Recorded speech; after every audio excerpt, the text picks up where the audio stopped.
What's up, guys? You're watching another episode of Ball Sports. Enjoy.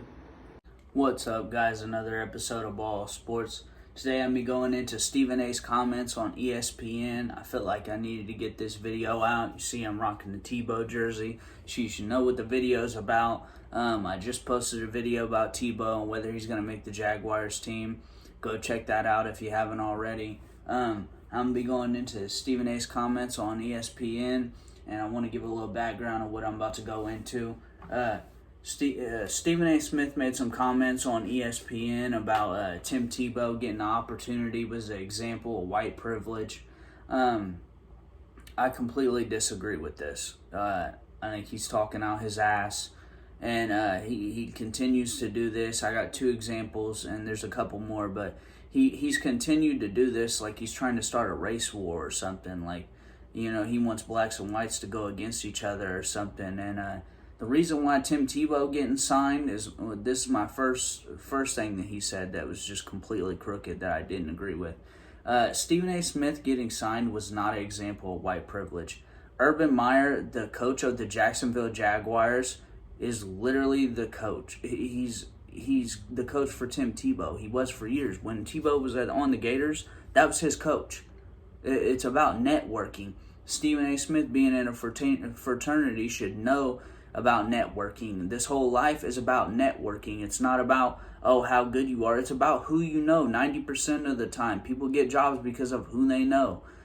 He constantly does things like this, and I'm stuttering over my words and everything. This guy just keeps saying dumb shit like this, and I don't understand it at all. People have been saying for years that Tebow would be a better tight end, that he should play halfback, and certain things like that. But now when he does it, even though he's older, it's not okay, and it's an example of white privilege. Have you seen the dude? He probably benched 300 pounds. I mean, the dude's a monster. He looks like a tight end. And this guy's a freakish athlete. He's always been. He's an elite runner, and he's a great athlete. He always has been. Even when he was a quarterback for Florida, nobody really considered him a great quarterback. They thought he was a really good athlete. That's why they said tight end or running back. They've been saying this for years. But now that it's happening while he's older, it's an example of white privilege. Urban Meyer's the coach. Tim Tebow's an athlete. Seemed like a good fit. The Jags don't even have any good tight ends on that team. It makes perfect sense that they don't have shit for tight ends. It'll sell some jerseys. It'll sell some tickets. And who knows, hell, maybe you get some production out of the guy. Maybe he's got a little bit left in the tank. He's 30, he'll be 34 by the time the season starts. This guy's an animal. He's a freak athlete. Like, I'm going to put some pictures in the video, and you can see this dude's built like a brick shit house, dude. I mean, this guy's a giant. And to think that, you know, this guy doesn't deserve a spot in the league, like, this dude is fit. He doesn't look like most 33-year-olds, 34-year-olds. Guy's a beast, and he's been a beast, and he's been a really good athlete for many, many years. He's a good athlete, and you wonder why I say that is because the dude just got done playing baseball. He literally just got done playing baseball. Who you know goes from football to baseball and then back to the NFL? Nobody. This guy's in perfect shape, and the only reason he hasn't been in the league is because people didn't like his Christianity. He got sent to the Jets to rot. Then he played a couple games on preseason and on practice squads. Then he said, fuck this, I'm going to baseball. You guys don't want to give me an opportunity to actually play the game that I love? I'm going to go to baseball. And he did fine in baseball. He went to the Triple A's. And he didn't even play in college. He played baseball in high school. This guy went to the Triple A's, and then now he's back in the NFL at a different position. And if this guy really does make a splash as a tight end, you guys are going to eat your words, I promise you. This guy's a beast, and do not underestimate him, and do not give him credit if he does do it. The second thing about Stephen A. Smith, he wanted to say Stephen A. Smith, or he wanted to say Steve Nash got the Nets coaching job because he was white. Like, dude, come on. He said this before the Tebow thing. I just watched the Tebow thing, and it pissed me off. Steve Nash did not get the Nets job because he's white. He did not. You sound fucking dumb. This guy's on national TV talking about white privilege and that Steve Nash got the job because he's white. KD and Kyrie asked for him to coach the team. Steve Nash, the guy throw the assist, 15 assists a game. That guy, the guy who runs plays off the top of his head, one of the best point guards of all time. All point guards go into coaching. 90% of them. You got Ty Lue, Jason Kidd, Steve Nash. And there's a couple of them I can't think off the top of the head. Scotty Brooks. There's been plenty of great point guards that go on to coach. That's just facts. And you got one of the best point guards of all time coaching your team. KD and Kyrie asked for that. You saying it's an example of white privilege? The two black guys asked for him. I don't understand that. I don't get where you're making this shit up at and where you're saying it's an example of white privilege when KD and Kyrie asked for him to coach the team. You sound dumb, dude. And I hate to do this, but example of white privilege. Name one white guy who's done some of the things that I'm about to list that's got a second chance in the league. I got some shit here because I didn't want to come on here and act a fool and just be ranting off the top of my head. I got actual facts on the notepad right here, and I'm about to name them off. Black players with a criminal history, and they continued their career. Tyreek Hill, in 2014, he pled guilty to kicking his 8-week pregnant girlfriend, got 3 years probation, and continued his career. He got 3 years of probation for kicking a pregnant woman, okay? Love Tyreek Hill. I'm just stating facts here. I got no problem if you're black, white, green, yellow. Tyreek Hill kicked a pregnant woman, got 3 years of probation, didn't even hit the jail cell. Continued his career, won a Super Bowl with the Chiefs last year.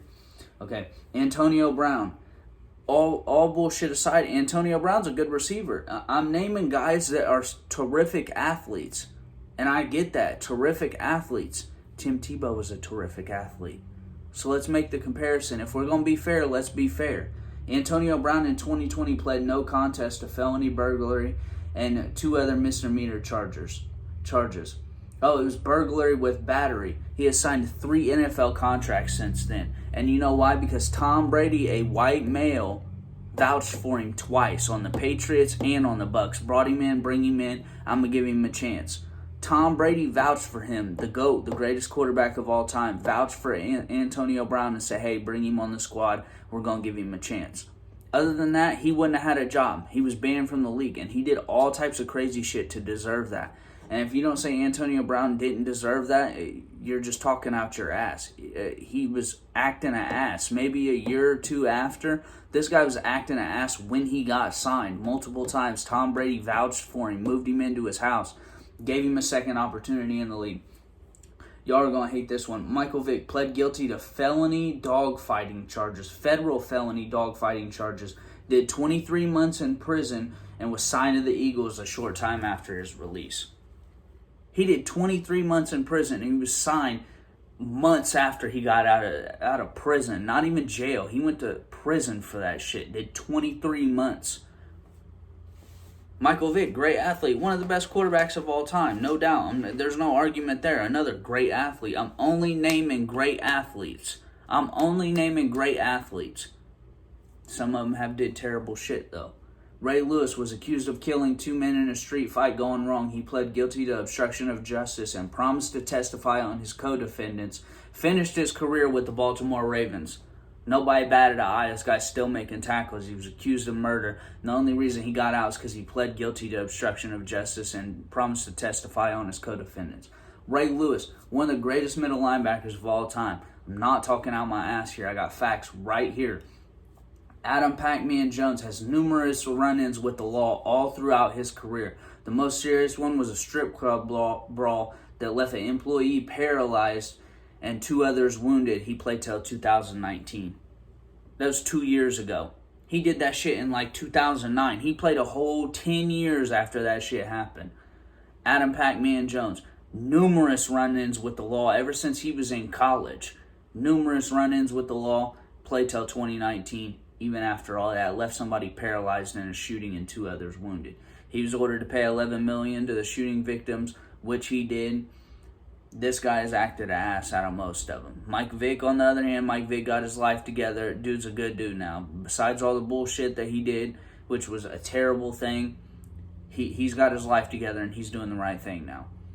We go on to Lawrence Phillips. A lot of people, you might know him, you might not, was arrested for assault twice during his career on women and still had multiple chances in the NFL. He got drafted number 6 in, I think it was a 1985 draft or something like that. Took number 6 overall, was arrested twice for assaulting women, still had multiple opportunities.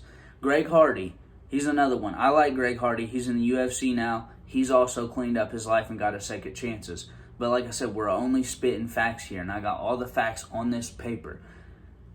Greg Hardy was convicted of domestic violence in 2014. The case was dismissed due to a victim not cooperating. He still got an NFL contract. He's in the UFC right now making tens of thousands of dollars right at this moment. So all this, and I don't even hear black folks saying this much. It's just Stephen A. Smith, this one motherfucker. He's trying to start a race war or something. He's talking out his ass, and this dude gets paid millions of dollars to say this dumb shit on national TV. Shit is crazy. And then the younger kids watch us. I watched ESPN First Take when I was younger. I watched it all the time, and he's soaking this shit into young people's brains. And it don't make no sense. He's trying to turn us against each other, and I don't know what the hell that's for. I guess he's still mad. Like, what are you mad about, bro? Steve Nash got the job because Katie and Kyrie asked him, and Tim Tebow got the job because Urban Meyer was his Florida coach. You dumb ass. You don't make no sense. You're just on TV talking out your ass. Pay me a couple $1 million. I'll go up there and say whatever the hell I want too. It's easier to do that just to say shit with no facts behind it. I got facts right here on this paper. Right here on this paper.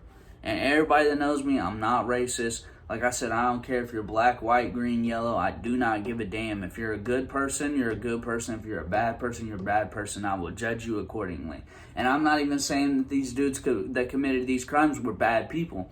But I'm saying Tim Tebow getting opportunity because of white privilege, or Stephen A. Smith getting an opportunity or Steve Nash getting an opportunity because of white privilege. Stephen A. Smith just needs to shut the hell up. This dude constantly does this. Like, dude, just shut the hell up. You don't make no sense with what you're saying, and you're constantly saying some racial shit. Why don't you actually talk about what's going on? Talk about if he's going to be a good tight end. Talk about if Steve Nash is going to be a good coach. Talk about things like that. Don't just bring race into every argument because it sounds good. It doesn't sound good. You sound like a dumbass, especially when you bring it up every other video. Every other video I watch, somebody needs to make a compilation of him saying white privilege, because this motherfucker says it all the time, dude. Like, it shit is crazy. Stephen A. Smith, he's trying to start a race war. I'm with blacks, I'm with whites, I'm with Asians. I support everybody. This guy needs to shut the fuck up, though. Period, point blank. Sorry for my rant. I'm very passionate about this subject, and I don't like when race gets brought up into things that don't have nothing to do with race. Racism is wrong. I understand that. This is not racism. This is not white privilege. This is nothing. This is networking. It's always been networking. That's why he's got a job. That's why Steve Nash has got a job. That's why all the point guards, all the coaches are former NBA players or NFL players. That's just facts. You stop me when I'm lying. That's just facts. It's about networking. You got to been there. That's why you see me. Sometimes I get 30 views on a video because I don't know nobody up there. If I had connections to ESPN or even harder connections, I would get more views on my stuff. But I don't, because I don't have the connections. And if I did have the connections, I'd be on ESPN with them. But nobody gives a damn what I say. So why are we letting this motherfucker ramble off? I'm actually spitting facts. Every time I get on here and make a video, I write down. I got a whole list. I got 2 pages worth. 2 pages worth. I'm not on here just rambling on whatever I want. I got actual facts behind me. And I'm talking about things. I'm talking about important things. And it's dumb that these people get paid to just ramble off the top of the head. The shit makes no sense. I don't understand it. Stephen A. Smith, he trying to start a race war. Don't fall for it, guys. Everybody support everybody. Everybody love everybody. Not that white privilege don't exist, but in this scenario, it doesn't. If you're new to the channel, make sure you like the video. If you like the video, make sure you like the video. Hit that thumbs up for me and subscribe to the channel. And that's it for me, guys. I'm out.